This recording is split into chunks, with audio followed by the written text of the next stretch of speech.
Question number 11 है density of 3 molar solution is 1.25 ग्राम पर ml the molality of solution. तो आपको सॉल्यूशन की मोलैलिटी बतानी है। देखिए मोलैलिटी क्या होता है, मोलैलिटी को स्मॉल m से डिनोट करते हैं। स्मॉल m इक्वल हो गया number of moles of solute, number of moles of solute का स्मॉल n से डिनोट करते हैं, डिवाइड बाय वॉल्यूम, ये तो सॉल्यूट का हो गया, divide by volume of solvent. और जो ये वॉल्यूम है ये आपका किस में होना चाहिए, इन केजी होना चाहिए, इन किलोग्राम। ठीक है, तो number of moles of solute तो मैं यहीं से निकाल दूंगी, 3 मोलर है, 3 नंबर ऑफ मोल्स हैं किसके, सॉल्यूट के 1 लीटर ऑफ सॉल्यूशन। मोलैरिटी का तो मतलब यही है, तो नंबर ऑफ मोल्स तो मुझे पता है, तो ये हो गया 3। मुझे बेसिकली निकालना है वॉल्यूम ऑफ सॉल्वेंट। तो वॉल्यूम ऑफ सॉल्वेंट आपका क्या होगा, वॉल्यूम ऑफ सॉल्यूशन में से जब वॉल्यूम ऑफ सॉल्यूट निकाल दोगे तो आपका वॉल्यूम ऑफ सॉल्वेंट बचेगा। ठीक है, तो वॉल्यूम ऑफ सॉल्यूशन के लिए आप कैसे क्या यूज करोगे, आप यूज करोगे डेंसिटी। ठीक है, देखिए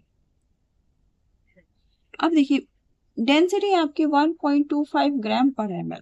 ठीक है, तो यानी कि 1 ml का जो वेट है वो कितना है, 1.25 ग्राम।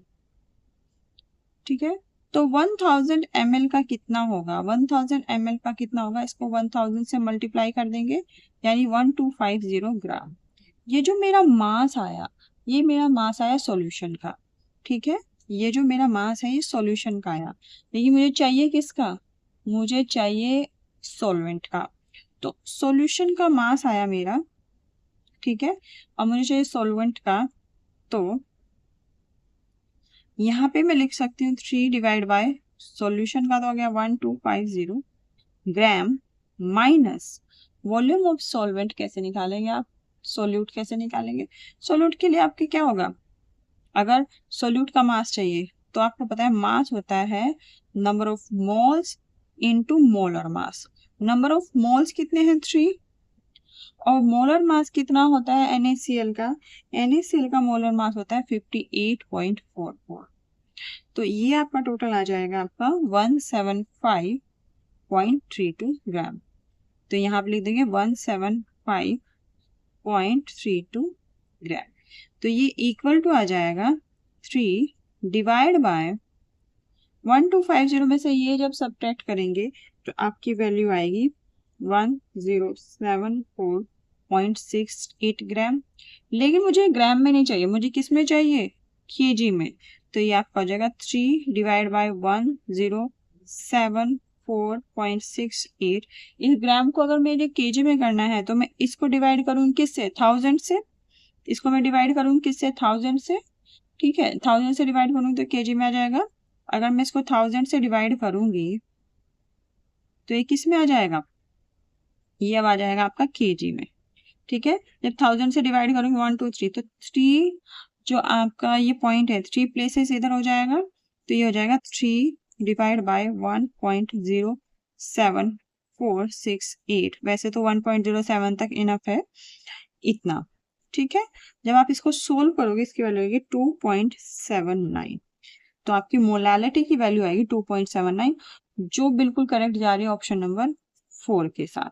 ठीक है, अगर आपको इतना, ये तो समझाने के पर्पज से था कि ये चीजें कैसी आती हैं, आप डायरेक्ट फॉर्मूला भी याद कर सकते हो उसके लिए। और डायरेक्ट फॉर्मूला क्या होता है मोलैलिटी का, मोलैलिटी का फॉर्मूला आप इससे लगा सकते हो। मोलैलिटी अगर आपको निकालनी है तो मोलैरिटी इंटू 1000, देखो यही 1000 यहाँ पे चला गया, कैसे फॉर्मूला जनरेट होता है, molarity into 1000 divide by 1000 into D minus 1000 into D. देखिए यहाँ पे हमने 1000 से मल्टीप्लाई किया ना। ठीक है, सॉल्यूशन का वॉल्यूम निकालने के लिए किस में, केजी में, माइनस मोलैरिटी इंटू MW। और ये क्या था आपका, ये आपका था, ये यहाँ पे किसका मास है, यहाँ पे किसका मास है, ये आपके सोल्यूट का, कि मोलैरिटी इंटू MW, जो सोल्यूट का मोलर मास है ये किसका है, सोल्यूट का मोलर मास। ठीक है, तो या तो आप ये फॉर्मूला याद कर ले या फिर आपको डिटेल में जैसे भी समझ में आए आप इसको सोल्व कर सकते हैं।